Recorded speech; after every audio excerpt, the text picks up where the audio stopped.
الحمدللہ والصلاة والسلام علی من لا نبی بعدہ. محترم صدر مجلس، معزز علماء کرام،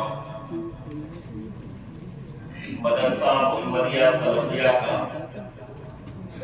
یہ پروگرام ہے جس میں آپ نے عشاء کے بعد طلباء کی کارکردگی ملاحظہ فرمائی اور میں یہاں پر آرام کر رہا تھا. یہ ہے کہ سفر کے بعد تھوڑا بہت آرام کرنا رہتا ہے تو وہاں سے سن رہا تھا. الحمدللہ بڑی خوشی ہوئی طلباء کی کارکردگی اور طلباء نے جو چیزیں پیش کی. اللہ تعالیٰ اس ادارے کو دن دو راتوں میں ترقی عطا فرمائے. شیخ محترم نے خطاب کیا، شیخ عزیز الرحمان سراجی حفظہ اللہ نے، اور انشاءاللہ زیادہ وقت نہیں لیں گے، 35-40 منٹ، کیونکہ الحمدللہ شیخ نے کافی لمبی ان کی تقریر ہو گئی اور دل بھی لگا تھا، سفر میں دل لگ رہا تھا. اور لیکن ہم علماء کی عادت یہ ہے، دیکھیے میں ناظرین صاحب کہوں گا، علماء کی عادت یہ ہے کہ اگر ہماری گاڑی مراد آباد روکنی ہو تو سنبھل رکنے کا حکم دو کہ بھائی سنبھل میں رکنا ہے تو مراد آباد جا کر ہم رکیں گے. لیکن انشاءاللہ کیونکہ سونے کا وقت ہو رہا ہے تو آپ ڈریے مت، لمبی چھوڑی تقریر نہیں ہوگی انشاءاللہ. اللہ تعالیٰ کہتے ہیں سننے سے زیادہ عمل کرنے کی توفیق عطا فرمائے. یہ جلسے ہم عمل کی نیت سے بیٹھے، اپنے اندر تبدیلی لانے کی نیت سے بیٹھے، اطلاع لانے کی نیت سے بیٹھے کہ اللہ تعالیٰ کہتے ہیں سننے سے زیادہ عمل کرنے کی توفیق عطا فرمائے. محترم حضرات، خواتین، جو موضوع مجھے دیا تھا انتظامیہ نے یہاں دی، وہ موضوع ہے اصلاح معاشرہ. اور اصلاح معاشرہ میں کوئی ایک چیز نہیں آتی. اصلاح معاشرہ کا مطلب یہ ہے کہ سماج اور معاشرے میں جو برائیاں پائی جاتی ہیں ان برائیوں کی اصلاح کرنا، ان برائیوں کو چھوڑنا، اور ان برائیوں کو چھوڑنے پر لوگوں کو ابھارنا. اب میں آپ سے پوچھوں کہ سماج اور معاشرے میں سب سے بڑی برائی کیا ہے؟ کوئی بتائے گا؟ سب سے بڑی برائی بتائیے اگلی سب سے سب سے بڑی برائی ہمارے یہاں کیا پائی جاتی ہے؟ شرک. سب سے بڑی برائی. لیکن مسئلہ یہ ہے کہ ہم شرک کو سب سے بڑی برائی نہیں سمجھتے. اگر ہمارے سماج میں، ہمارے معاشرے میں کوئی زنا کر لے تو لوگ اس کا بائیکاٹ کر دیتے ہیں، اس کی برائیاں بیان کرتے ہیں. بے شک اس نے بہت بڑا گناہ کیا ہے، لیکن اسی زمین پر، اسی دھرتی پر لوگ شرک کرتے ہیں، مسلمان شرک کرتے ہیں، لیکن اس کو کوئی برائی تصور نہیں کیا.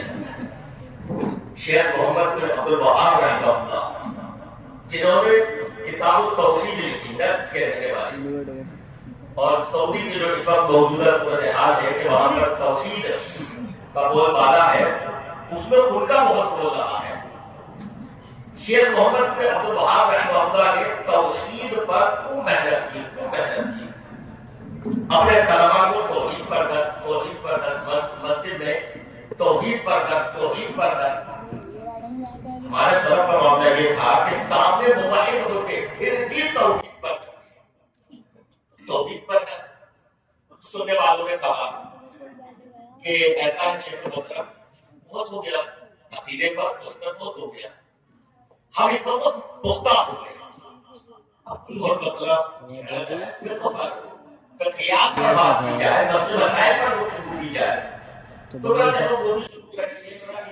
معاملہ یہ بچا ہے کہ کیا کہ معاملہ یہ بچائے کہ یہاں جانا ہے، اس کا ایک پتہ چلا ہے ایک بندے کے بارے میں کہ اس نے جو ہے کہ نظر مانی ہے کہ وہ ایک نئے مکان میں شفٹ ہوا ہے اور جن جو ہے اس سے اپنے نام کا ذبح کروا رہا ہے، یعنی شرک کر رہا ہے، اپنے نام کا جن جو ہے ذبح کر رہا ہے تو وہ ذبح کرے گا اس کے نام پر، غیر اللہ کے نام پر. تو تھوڑا ان سے سمجھائیں گے، پھر اس کے بعد یہ شروع کریں گے. اچھا سننے والوں کا اچھا ٹھیک ہے. 2-3 دن نمٹ گئے تو کہا کہ وہ شیخ کو کچھ نیا چھیڑیے روزانہ میں توحید. تو کہا آپ کو ذرا معاملہ کیا اس کا کیا ہوا شیخ جو آپ کہہ رہے تھے کہ اس طرح کا معاملہ تھا؟ کیا وہ جھوٹی خبر تھی؟ معاملہ یہ پتا چلا کہ اس طرح کا اس کا میٹر نہیں تھا. مسئلہ یہ تھا اس سے بدکاری ہو گئی تھی. تو سب لوگوں نے سب پکڑ لیا لا حول ولا قوت الا باللہ استغفر اللہ استغفر اللہ.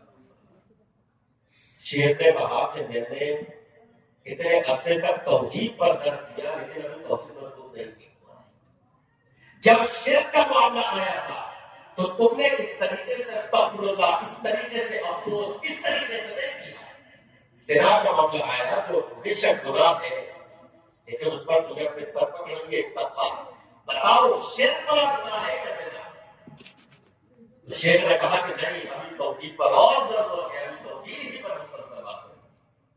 تو ہمارے سماج اور معاشرے نے توحید کو بڑا جرم نہیں سمجھا، جبکہ توحید یہ اسلامی معاشرہ کی پہلی اینٹ ہے.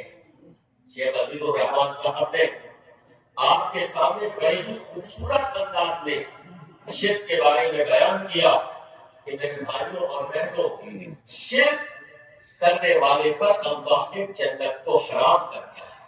اللہ تعالیٰ نے سورۃ النساء میں 2 جگہ ارشاد فرمایا ان اللہ لا یغفر ان یشرک بہ وَيَغْفِرُ مَا دُونَ ذَلِكَ لِمَنْ يَشَاءُ. بے شک اللہ تعالیٰ اس بات کو کبھی بھی معاف نہیں فرمائے گا کہ اس کے ساتھ شرک کیا جائے. اس کے علاوہ اللہ جس گناہ کو چاہے گا معاف فرما دے گا. اللہ نے سورۃ النساء میں اس آیت کو 2 جگہ ارشاد فرمایا، ایک جگہ آیت نمبر 48 میں، ایک جگہ آیت نمبر 116 میں کہ اللہ تعالیٰ اس بات کو کبھی بھی معاف نہیں فرمائے گا کہ اس کے ساتھ شرک کیا جائے. اس کے علاوہ اللہ جس گناہ کو چاہے گا معاف فرما دے گا. تو اسلام معاشرہ کی بنیاد یہ ہے کہ ہم اپنے عقائد کا جائزہ لیں، اپنے رشتہ داروں کے عقائد کو درست کروائیں، اپنے ساتھ اٹھنے بیٹھنے والوں کے عقیدے کو درست کروائیں. آخر ہم یہ کیسے گوارا کر سکتے ہیں کہ ہماری بہن ہو اور اس کا عقیدہ جو ہو وہ شرکیہ ہو اور وہ کل جہنم میں جلے، ہمارا بھائی ہو اور وہ توحید پر نہ ہو. ہم اپنے دوست سے بہت محبت کرتے ہیں، اس کے ساتھ چائے پیتے ہیں، اس کے ساتھ گپ شپ کرتے ہیں، اس سے ملاقات نہ ہو، دل نہیں لگتا.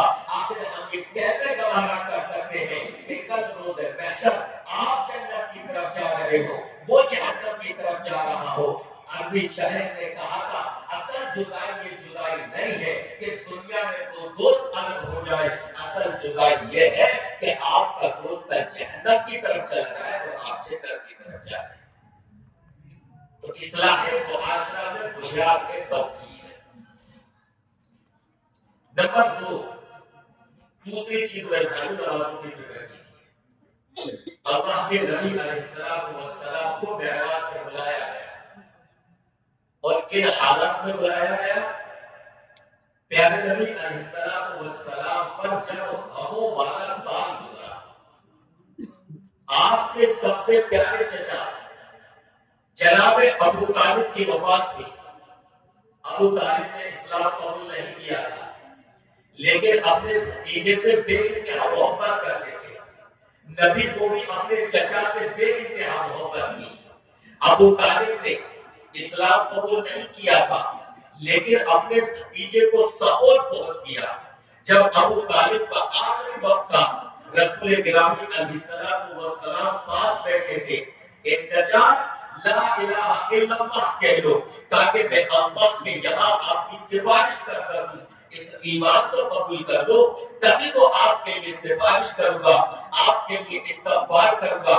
لیکن وہیں پر ابو جہل بھی بیٹھا تھا اور وہ شیطان کے ساتھ ابو طالب کو یہ تلقین کر رہا تھا کہ ابو طالب کیا اپنے باپ دادا کے مذہب کو چھوڑ دو گے؟ لہذا ابو طالب کے آخری کلمات یہ تھے کہ میں اپنے باپ دادا کے مذہب پر. رسول اللہ صلی اللہ علیہ وسلم کو بڑا افسوس ہوا. میرے پیارے چچا جو مجھ سے بے انتہا محبت کیا کرتے تھے، میں بھی ان سے محبت کیا کرتا تھا، آخری وقت تک انہوں نے ایمان قبول نہیں کیا ہے. ان ابو طالب کی وفات ہو جاتی ہے. مکہ والوں کو خوشی ہوتی ہے محمد کا پیارا چچا جو سب سے زیادہ ان کی سپورٹ میں رہا کرتا تھا اس دنیا سے چلا گیا۔ رسول گرامی علیہ السلام کو یہ ایک ضعف ملتا ہے کہ پھر آپ کی پیاری بیوی سیدہ خدیجہ کی وفات ہو جاتی ہے۔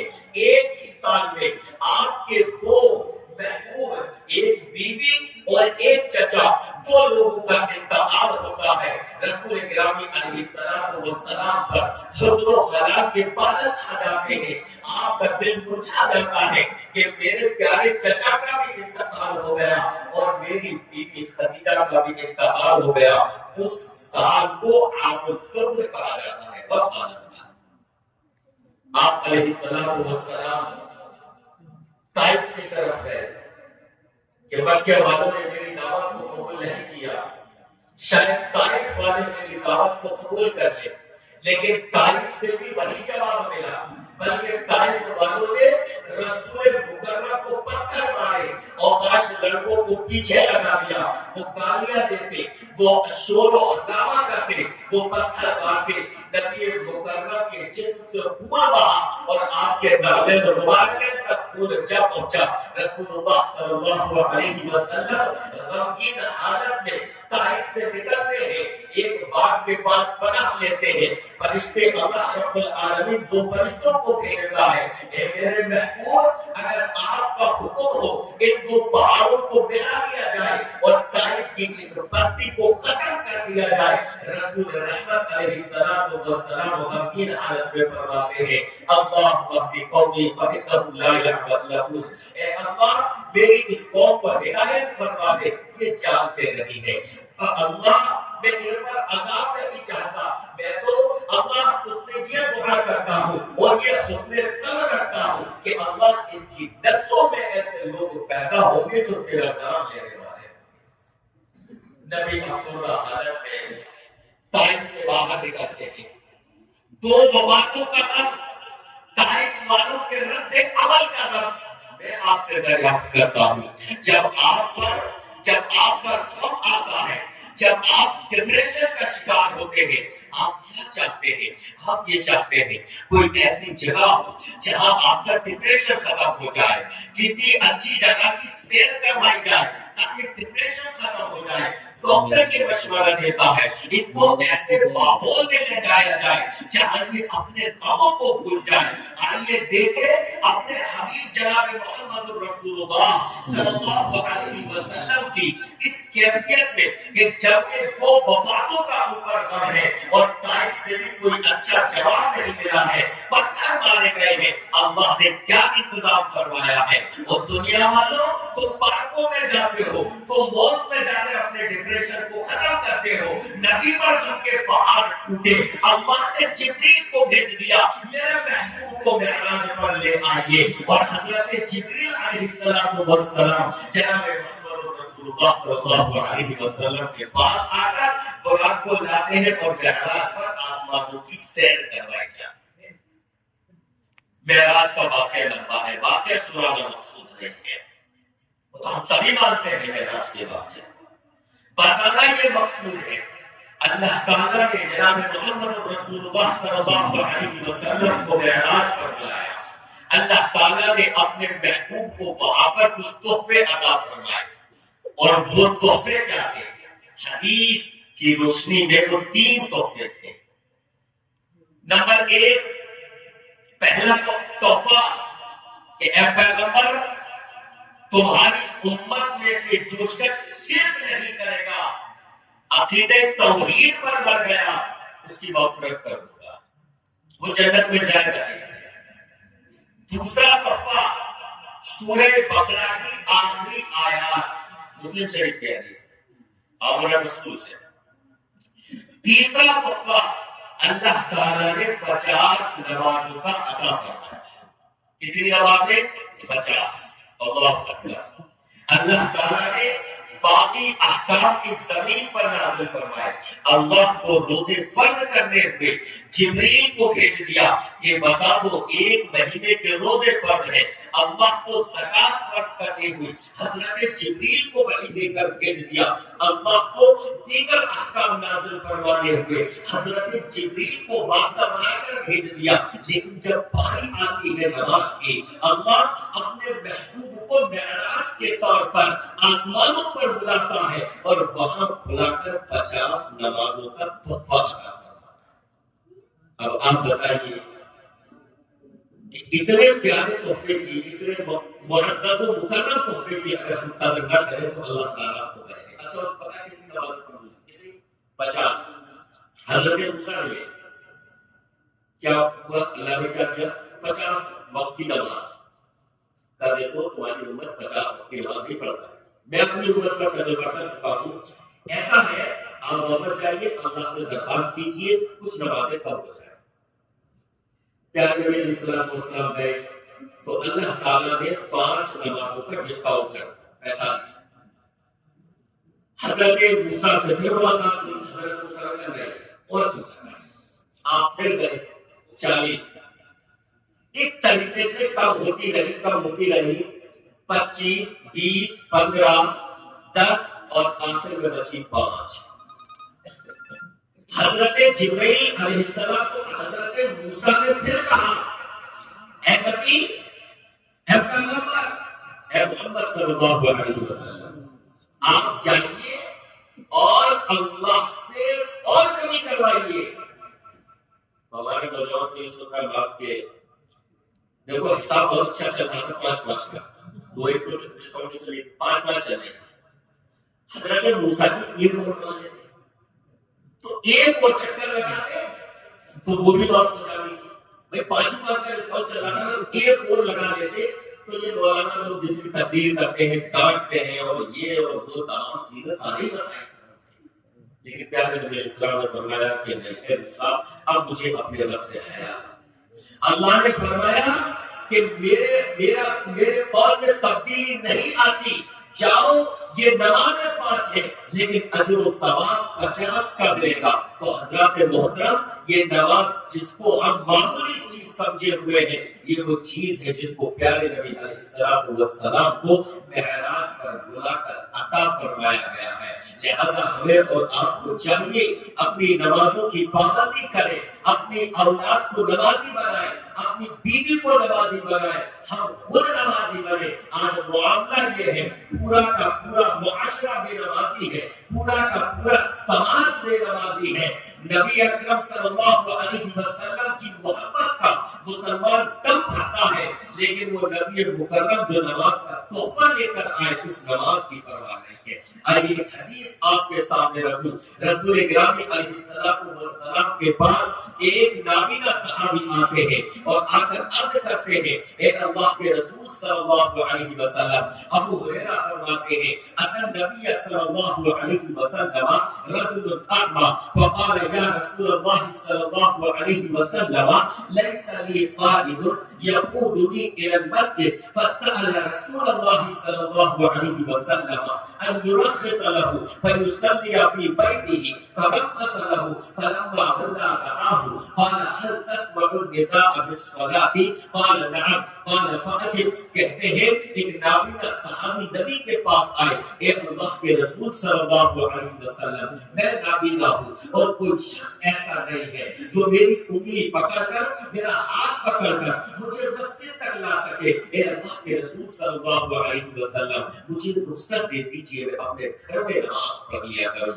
رسول رحمت نے دیکھا کہ نابینا شخص ہے اسے معقول بیان کر رہا ہے, آپ نے رخصت دے دی کہ جاؤ تم اپنے گھر پر نماز پڑھ سکتے ہو. لیکن ابو ہریرہ راوی حدیث فرماتے ہیں وہ نابینا شخص جب جانے لگے رسول مکرم نے واپس بلایا آؤ پکڑ کر آؤ ایک بات بتاؤ هل تسمع النداء بالصلاة. مؤذن جب مسجد میں اذان دیتا ہے تمہارے کانوں میں وہ اذان کی آواز پہنچتی ہے یا نہیں؟ ہمارے اللہ کے رسول صلی اللہ علیہ وسلم اذان کی آواز تو میرے کانوں میں پہنچتی ہے. آپ نے فرمایا تو پھر مسجد میں آنا پڑے گا. گویا کہ تم اس قدر قریب ہو کہ اذان کی آواز تمہارے اذان میں جماعت میں شریک ہونا پڑے گا. میرے بھائیوں محاسبہ کرے گا اپنا, جائزہ لیں اپنا کہ آج اللہ کا عطا کیا ہوا ہمارے پاس سب کچھ ہے. اللہ کی جسمانی تمام نعمتیں ہمارے پاس موجود ہے. ہمارے ہاتھ پیر صحیح ہے, ہمارے پیر صحیح ہے, چل سکتے ہیں, اٹھ سکتے ہیں, بیٹھ سکتے ہیں, دیکھ سکتے ہیں, اور لیکن اذان کی آواز ہمارے کانوں سے ٹکراتی ہے, ہمارے کانوں پر کوئی چھو نہیں رہتی. ہم اذان کی آواز کو اس طریقے سے نظر انداز کر دیتے ہیں جیسے یہ اذان ہمارے لیے دی ہی نہیں گئی. ہم اذان کو اس طریقے سے نظر انداز کر دیتے ہیں جیسے یہ اذان رات اور شام کے لیے دی گئی تھی, ہمارے لیے نہیں دی گئی تھی. میرے بھائیوں اذان کا مطلب یہ ہے مؤذن مسجد سے پکار رہا ہے, حی علی الصلاۃ, حی علی الفلاح, آؤ نماز کی طرف, مسلمانوں آؤ کامیابی کی طرف. اور مسلمان کامیابی تو چاہتا ہے لیکن مسجد نہیں آنا چاہتا. رسول مکرم علیہ السلام نے ایک نابینا صحابی کو رخصت دے دی, لیکن اس کے باوجود رخصت واپس لے لی کہ اذان کی آواز سنتے ہو تو تمہیں مسجد آنا پڑے گا. تو نماز کی بات کو پابندی کرے. نمبر 3, تیسری چیز, خواتین میں دینی بیداری ہونی چاہیے.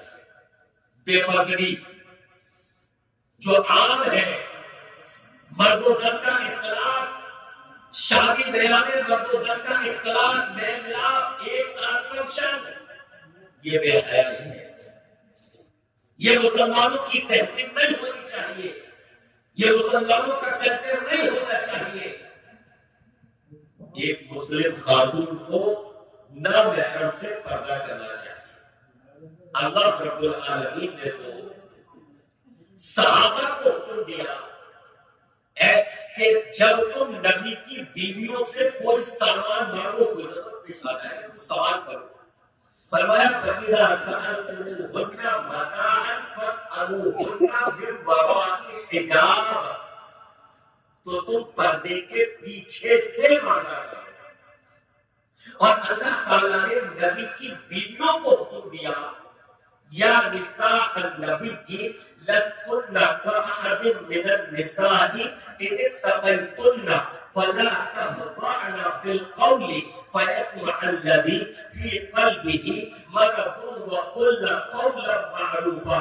اے نبی کی بیویوں, تم دیگر عورتوں کی طرح نہیں ہو, لہذا جب تم بات کیا کرو تو تمہاری بات میں بھی نرمی نہیں آنا چاہیے. اللہ تعالیٰ مخاطب نبی کی بیویوں سے ہے, لیکن یہ حکم تمام مسلم خواتین کو ہے. گویا اللہ تعالیٰ اس چیز سے بھی منع فرما رہا ہے کہ تمہاری آواز میں ایسی لچک ہو, ایسی نرمی ہو کہ جس کی وجہ سے دوسرے کے دل میں مرض پیدا ہو جائے اور اس کے دل میں گناہ کا اشتیاق پیدا ہو جائے. ایسی آواز میں بات کرنا بھی منع ہے. تو پھر تم نے یہ بہانے, یہ راستے کہاں سے نکال لیے کہ دل صاف ہونا چاہیے, کوئی حرج نہیں, چہرے پہ پردہ کرنے کا کیا فائدہ.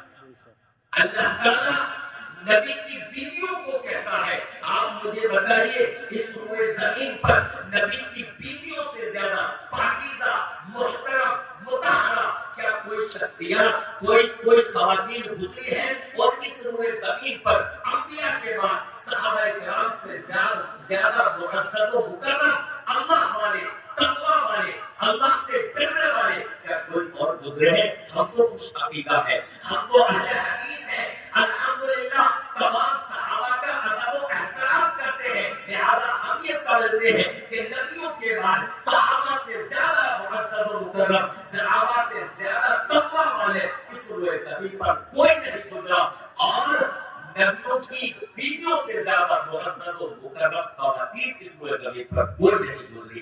لیکن اللہ ان صحابہ کو حکم دے رہا ہے اور نبی کی بیویوں کو حکم دے رہا ہے کہ ان سے پردہ کرو. پھر عام مسلمان ان کو کیسے گنجائش مل سکتی ہے؟ عام خواتین ان کو کیسے رعایت مل سکتی ہے کہ کوئی بات نہیں, یہ چچیرا ہے, یہ وغیرہ ہے, یہ فلاں ہے, یہ فلاں ہے, یہ پڑوسی ہے, یہ فلاں ہے, یہ کالج میں پڑھنے والا ہے, کیسے رعایت مل سکتی؟ تو ہم اپنے معاشرے کو اسلامی معاشرہ بنائیں, ہم اپنی سوسائٹی کو ایک اسلامی سوسائٹی بنائیں. نمبر 4، چوتھی چیز جس پر مجھے میرے بھائیوں خصوصی طور پر گفتگو کرنی ہے، اسی لیے میں نے ان 3 ٹاپک کو بہت زیادہ لمبا نہیں چھیڑا، وہ ہے میرے بھائیوں اصلاح کے تعلق سے۔ دیکھیے اصلاح معاشرہ کی چیز کا نام ہے معاشرے کی اصلاح۔ اللہ تعالیٰ نے انسان کی فطرت ایسی بنائی ہے کہ یہ اکیلا نہیں رہ سکتا، ایک دوسرے کے ساتھ مل کر رہتا ہے۔ اکیلا جنگل میں وہ گھر بنا رہے، اکیلا رہ نہیں رہ سکتا، دل نہیں لگے گا اس کا۔ اسی وجہ سے کہیں پر بھی دیکھیں آپ، اگر گاؤں ہوگا تو کچھ چھوٹا موٹا ہی ہو لیکن کچھ گھر ہوں گے، پہاڑی پر میں بسیں گے تو کچھ گھر ہوں گے، 3 4 5 6، اکیلا نہیں رہ سکتا۔ تو معاشرے کا مطلب ہے کہ یہ سب ایک ساتھ رہیں، اور جب ایک ساتھ رہیں تو سب ایک دوسرے کی عزت و آبرو کو سمجھے، کسی کو کسی پر فوقیت حاصل نہیں ہے، کسی کو کسی پر برتری حاصل نہیں۔ ہمارے معاشرے میں جس اصلاح کی بہت زیادہ ضرورت ہے توحید اور نماز کے بعد، وہ ہے میرے بھائیوں برادری واد کا فتنہ۔ ہمارے سماج میں، ہمارے معاشرے میں، مسلمانوں میں برادری واد کا فتنہ کہ میں سید ہوں، فلاں چودھری ہے، فلاں انصاری ہے، فلاں جلاحہ ہے۔ مسلمانوں تم کلمے کی بنیاد پر ایک ہو، تمہارے اندر یہ بیماریاں کہاں سے آ گئی؟ تم اسلام کے ماننے والے ہو، اس اسلام کے ماننے والے جو تم کو سکھاتا ہے کہ تم سب آدم کی اولاد ہو، اور حضرت آدم مٹی سے پیدا کیے گئے تھے، جس کے اندر تقوی ہو، جس کے اندر دینداری ہو، وہ اللہ کے یہاں معزز و مکرم ہے۔ برادری کی وجہ سے کوئی اونچ نیچ نہیں ہے، لیکن مسلمانوں میں دیکھو برادری واد، آپ کس منہ سے غیروں کو کہتے ہیں کہ تمہارے یہاں جاتیاں ہیں، کس منہ سے ان پر طنز کرتے ہیں؟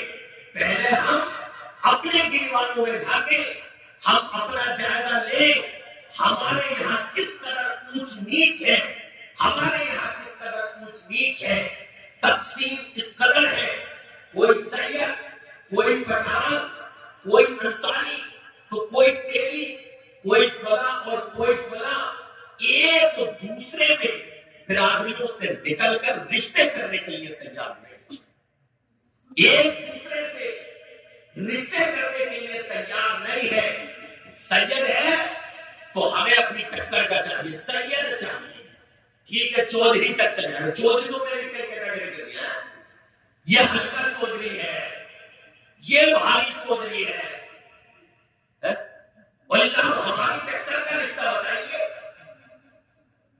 کس فتنے میں پڑ گئے، کتنی بیٹیاں، کتنی بہنیں صرف اس وجہ سے گھروں میں بیٹھی ہیں کہ برادری واد کے فتنے کی وجہ سے ان کے نکاح نہیں ہوئے، ان کی برادری میں کوئی اس قابل نہیں ہے کہ اس سے نکاح کیا جا سکے، برادری سے نکاح کرنا نہیں چاہتے، لہذا مجبوراً کسی بے نمازی کو بہن سونپ دی، مجبوراً کسی انپڑھ کو، کسی قبوری کو، کسی شرک کرنے والے کو اپنی بیٹی سونپ دی، اس کے ساتھ نکاح کر دیا، کیونکہ اپنی پوری برادری میں کوئی موحد نہیں مل رہا تھا کہ جو اس سے نکاح کرے، لہذا دوسری برادری والے کر نہیں رہے تھے، اپنی برادری میں کوئی موحد مل نہیں رہا تھا، اس وجہ سے کسی مزاری سے، کسی قبوری سے، کسی شرک کرنے والے سے اپنی بہن کی، اپنی بیٹی کی شادی کر دی۔ آپ بتائیے اس کا ذمہ دار کون ہے؟ ایک موحدہ لڑکی برادری کی وجہ سے ایک مشرک سے شادی کرنے پر مجبور ہے، ایک موحدہ لڑکی جو ساری عمر جس نے کبھی شرک نہیں کیا، اس وجہ سے کہ برادری کے فتنے کی وجہ سے وہ کسی موحد سے شادی نہ کر سکی، وہ ایک مزاری، ایک قبوری، ایک میلادی سے نکاح کر رہی ہے، اور پھر اس کے یہاں جا کر وہ تمام چیزوں میں ملوث ہے۔ ظاہر ہے بیٹی اس کے گھر گئی ہے، ان کے طریقے سے چلے گی، ان کے قاعدے قانون کے حساب سے چلے گی، لہذا وہ مزاروں پر بھی حاضریاں دے رہی ہے، کھیلے بتاشے چڑھانے کے لیے بھی قبروں پر جا رہی ہے، کیوں؟ اس وجہ سے کہ برادری بات کی وجہ سے موحد اہل حدیث سے اس کا رشتہ نہیں. کون کس کا ذمہ دار؟ میرے بھائیوں، اسلام میں کوئی برادری بات نہیں ہے. اللہ تعالیٰ نے قرآن مجید میں قبائل کا تذکرہ کیا ہے. یا اِنَّا خَلَقْنَاكُم مِّن ذَكَرٍ وَأُنثَىٰ وَجَعَلْنَاكُمْ شُعُوبًا وَقَبَائِلَ لِتَعَارَفُوا إِنَّ أَكْرَمَكُمْ عِندَ اللَّهِ أَتْقَاكُمْ. ہم نے تمہیں ایک مرد اور ایک عورت سے پیدا کیا ہے، اور قبائل جو تمہیں ہے وہ صرف تعارف کے طور پر ہے، پہچان کے طور پر ہے کہ یہ قریشی قبیلے سے ہے، یہ فلاں قبیلے سے ہے. پہچان کے بطور تو ٹھیک تھا، لیکن اگر تمہارے دلوں میں اونچ نیچ پیدا ہو جائے، فخر و غرور پیدا ہو جائے کہ انصاری نیچی برادری ہے، یا جلاح نیچی برادری ہے، یا فلاں نیچی برادری ہے، پٹھان اعلیٰ برادری ہے، اگر یہ پیدا ہو جائے تو زمانے جاہلیت کی روش پائی جاتی ہے. اللہ نے فرمایا ان اکرمکم عند اللہ اتقاکم. اللہ کے یہاں معزز و مکرم وہ ہے جس کے یہاں دینداری سے تقوی کی بنیاد بنانا ہو، برادری کی وجہ سے نہیں. حضرت ابوذر رضی اللہ عنہ ایک مرتبہ ایک شخص سے ان کا کچھ ان کی گفتگو ہو جاتی ہے، طلب کلامی ہو جاتی ہے. حضرت ابوذر رضی اللہ عنہ نے اس شخص کو طعنہ دے دیا، اور بعض جگہ آیا کہ وہ حضرت بلال تھے. حضرت بلال تھے. حضرت معروف فرماتے ہیں کہ مجھے مقام نزلت پر حضرت ابوذر میں نے دیکھا کہ جتنی پیاری چادر وہ بولے ہوئے تھے، اتنا ہی پیارا کپڑا ان کے غلام پر بھی تھا، اسی طریقے کا. کہنے لگے کہ میں نے کہا کہ ابوذر یہ کیا معاملہ ہے؟ جتنا عمدہ تم پہنے ہوئے ہو، زیور تک کیے ہوئے ہو، ویسا ہی عمدہ اس غلام کو بھی پہنایا ہوا ہے، معاملہ کیا ہے؟ ابوذر فرماتے ہیں ایک مرتبہ ایسا ہوا کہ میری اپنے ایک بھائی سے، یعنی ایک مسلمان بھائی سے کچھ طلب کلامی ہو گئی. وہ ایک انسان تھے، کہتے ہیں کچھ طلب کلامی ہو گئی. میں نے جوش میں آ کر، غصے میں آ کر اس کو اس کی ماں کے تعلق سے کچھ باتیں کہہ دی. کیا کہا؟ کہتے ہیں کہ میں نے تنزل کہا او طلبے، ایک کالی عورت کے بیٹے، او طلبے، او کالی عورت کے بیٹے. انہوں نے جا کر نبی سے شکایت کی. رسول گرامی علیہ السلام نے فرمایا ابوذر تمہارے اندر ابھی تک جاہلیت کیوں پائی جاتی ہے؟ اور پھر وہ لوگ جو برادری بات کی بنیاد پر کسی کو نیچا اور کسی کو اونچا سمجھتے ہیں، رسول مکرم نے حضرت ابوذر سے فرمایا ابوذر تمہارے اندر ابھی تک زمانے جاہلیت کی بو پائی جاتی ہے. اللہ کی قسم ہے وہ تمہارا بھائی ہے. اسلام قبول کرنے کے بعد وہ چاہے غلام ہو، وہ چاہے کالا ہو، وہ چاہے گورا ہو، توحید کی بنیاد پر وہ تمہارا بھائی ہے. ابوذر کہتے ہیں بعض روایات میں آتا ہے کہ ابوذر نے اپنا منہ جو ہے اپنا منہ مٹی پر رکھ دیا اور کہا کہ بلال جب تک میرے منہ پر اپنا پاؤں نہیں رکھے گا مجھے سکون نہیں آئے گا. میرے بلال کا دل دکھایا ہے، میرے بلال کو کالی عورت کا بیٹا کہا ہے، میرا چہرہ ہے یہ مٹی پر رکھا رہے گا، جب تک بلال اس پر اپنا پیر نہ رکھ دے مجھے سکون نہیں آئے گا. آج بھی برادری مان میں پڑے ہوئے ہیں، اور یہ تو رشتوں کی بات ہوئی. اللہ کی قسم افسوس ہوتا ہے مسجدوں میں جھگڑے ہیں برادری بات کی وجہ سے کہ یہ مسجد فلاں کے اختیار میں رہے گی. کیوں؟ اس وجہ سے کہ وہ سید ہے، اور فلاں کے زیر انتظام نہیں رہے گی. کیوں؟ اس وجہ سے کہ وہ جو رہا ہے، اس وجہ سے کہ وہ انصاری. مسلمانوں رو، ماتم کرو. ہمیں اپنے عمل پر، اپنی سوچ پر افسوس کرنا چاہیے. افسوس یہ اونچ نیچ، یہ برادری بات، یہ اونچ نیچ، اس سے توبہ کیجیے. صاف اللہ کے بندے، اللہ کے نبی علیہ السلام نے دعا کی حجۃ الوداع. رسول مکرم علیہ السلام نے فرمایا تھا سن لو لوگوں، زمانے جاہلیت کی ساری چیزیں میرے پاؤں کے نیچے ہیں. کسی عربی کو کسی عجمی پر فوقیت نہیں ہے، کسی عجمی کو کسی عربی پر اہمیت حاصل نہیں ہے، کسی کالے کو گورے پر، کسی گورے کو کسی کالے پر کوئی فوقیت نہیں ہے. تم سب آدم کی اولاد ہو اور آدم مٹی سے پیدا کیے گئے ہیں. کہتے تم میں اللہ کا نزدیکی وہ ہے جس کے پاس تقویٰ ہے. اس میں فخر کرو، دینداری میں آگے بڑھو، دینداری میں ایک دوسرے سے آگے بڑھنے کی کوشش کرو، لیکن دینداری میں نہیں. کس پر فخر کر رہے ہیں؟ سید ہونے پر. اور ایسے ایسے سید کوئی گارنٹی ہے تو کہ یہ اصلی ہے فلاں نقلی ہے؟ جو گاؤں میں عام انسان تھا، شہر میں آیا، مکان بنایا تو یہ سید لیاقت حسین، پڑوسی نے دعوت ہو دیا کہ یہ کب سے سید بن گیا؟ بے عدالت کوئی بات نہیں، دعوت ہو دیا، ثابت کریں گے.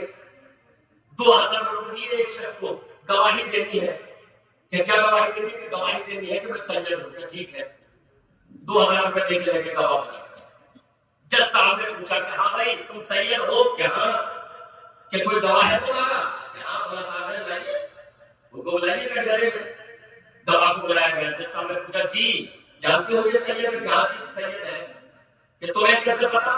تو پتا کیسے نہیں ہوگا، اسی ہفتے بتا 2000 روپے مجھے دیتا. ایک کاغذ کا ٹکڑا بنوا لیا، تحصیل میں جا کے سید بن گئے اور فخر کرے گا کہ سید ہے، پٹھان ہے، وہ جلاح ہے، وہ انصاری ہے. اللہ کی قسم ہے کچھ نہیں ہے. سب آدم کی اولاد ہو، سب جناب محمد رسول اللہ صلی اللہ علیہ وسلم کی امتی ہو. توحید کی بنیاد پر، توحید کی بنیاد پر سب ایک ہونا چاہیے.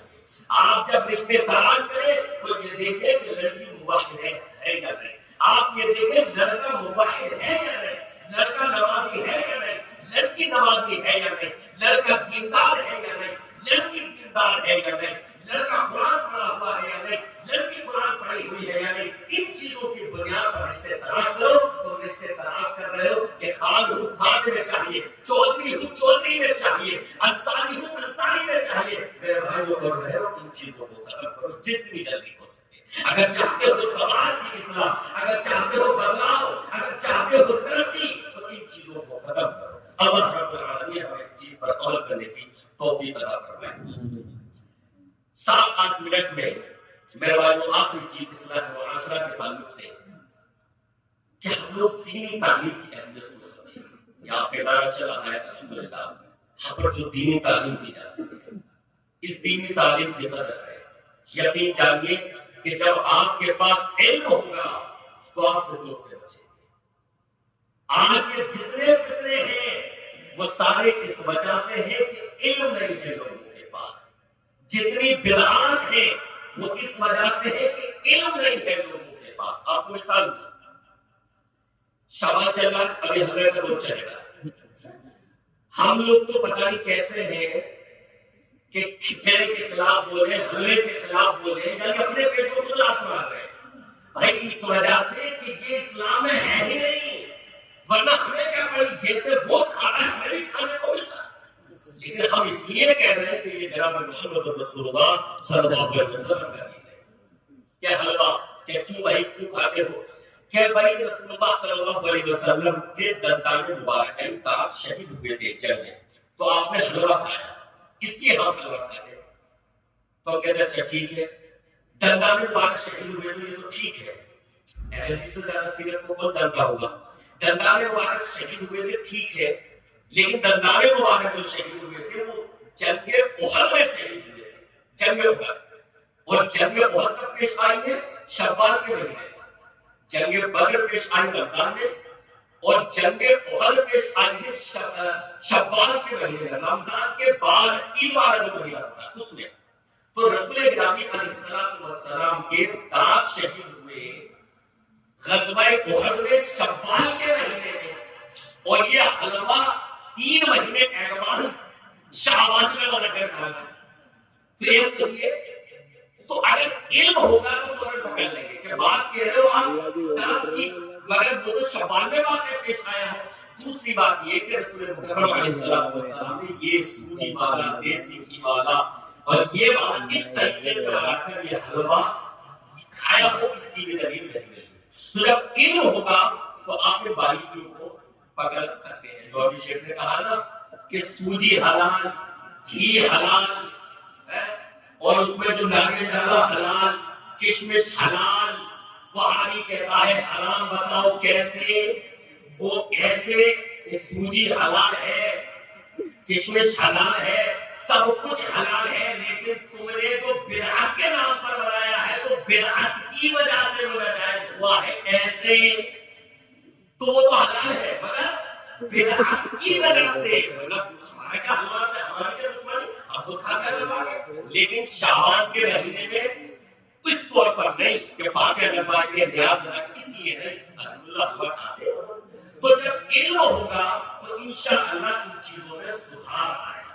میرے بھائیو، رسول گرامی علیہ السلام نے علم کی فضیلت یہ بتائی، رسول اللہ صلی اللہ علیہ وسلم نے فرمایا قرآن مجید کی تعلیم حاصل کرنے والوں کے بارے میں، آپ نے فرمایا حضرت عثمان رضی اللہ عنہ کی حدیث ہے، خیرکم من تعلم القرآن وعلم، تم میں بہترین وہ ہے جو قرآن کو سیکھتا اور سکھاتا ہے۔ کیا ہماری نگاہوں میں قدر ہے؟ کیا ہماری نگاہوں میں قرآن مجید کا علم حاصل کرنے والوں کی قدر ہے؟ ہماری نگاہوں میں نہیں ہے۔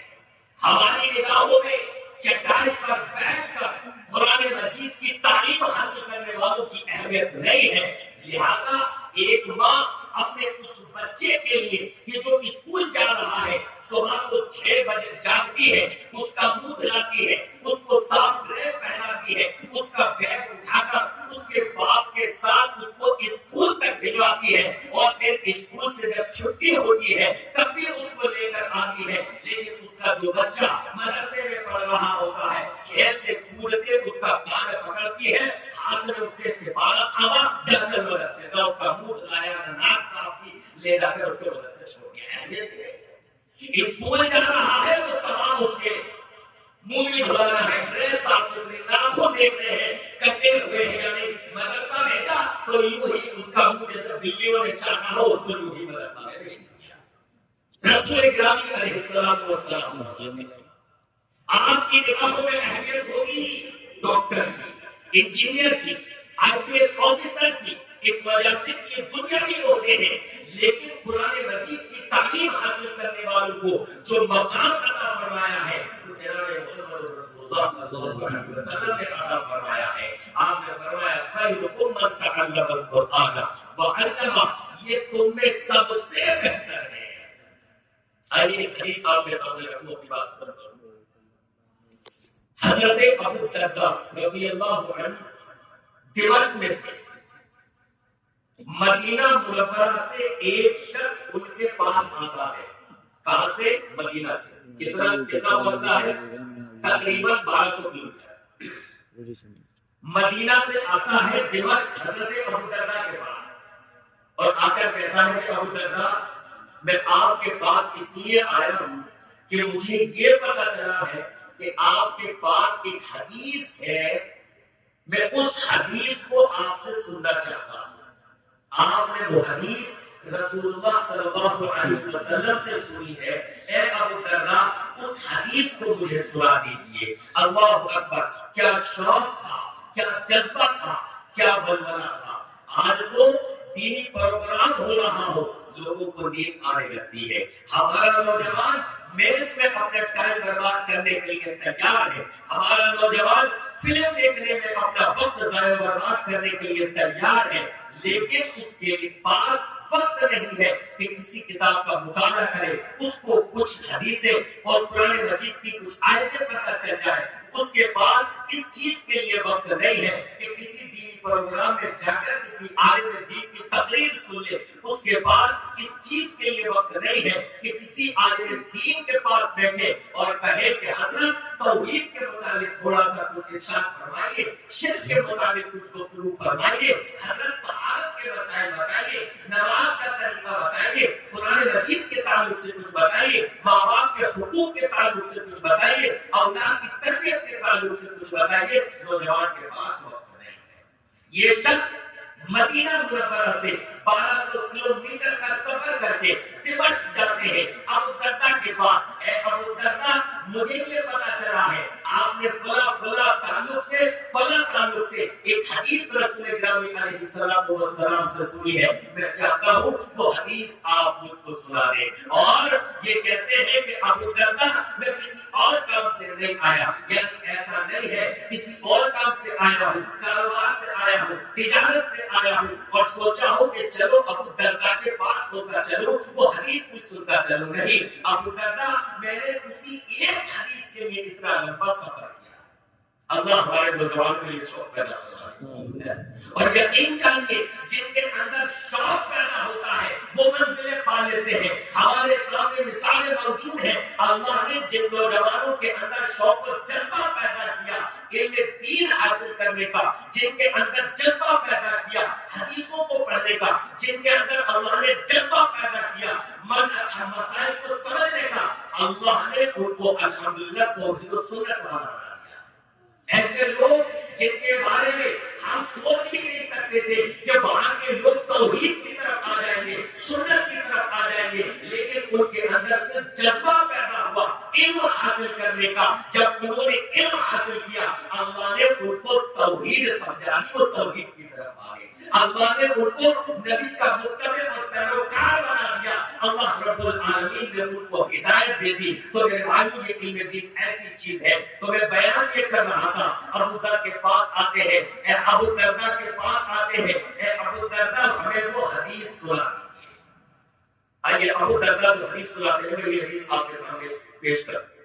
حضرت ابو الدرداء رضی اللہ عنہ فرماتے ہیں اللہ اکبر، کیا شان ہے طلبہ کی، کیا شان ہے علم دین دینے والوں کی، کیا شان ہے چٹائی پر بیٹھ کر ایک تعلیم حاصل کرنے والے بچوں کی۔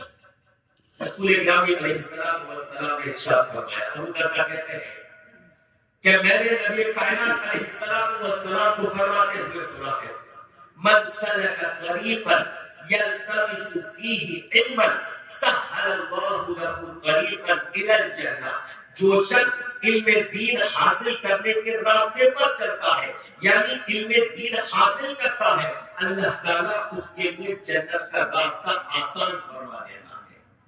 وَإِنَّ الْمَلَائِكَةَ لَتَضَعُ أَجْنِحَتَهَا لِطَالِبِ الْعِلْمِ، فرشتے طالب علم کے لیے اپنے پروں کو بچھا دیتے ہیں۔ آپ کا جب کوئی مہمان آتا ہے آپ مہمان کے شایان شان استقبال کا انتظام کرتے ہیں۔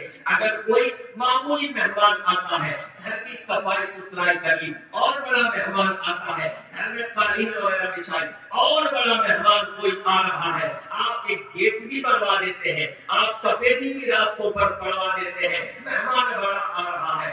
اللہ اکبر، اللہ اکبر۔ اللہ کی نگاہوں میں یہ طالبان علوم نبویہ کس قدر معزز و مکرم ہے کہ جن کے لیے تعلیم نہیں فرشتے اپنے پر بچھا رہے ہیں۔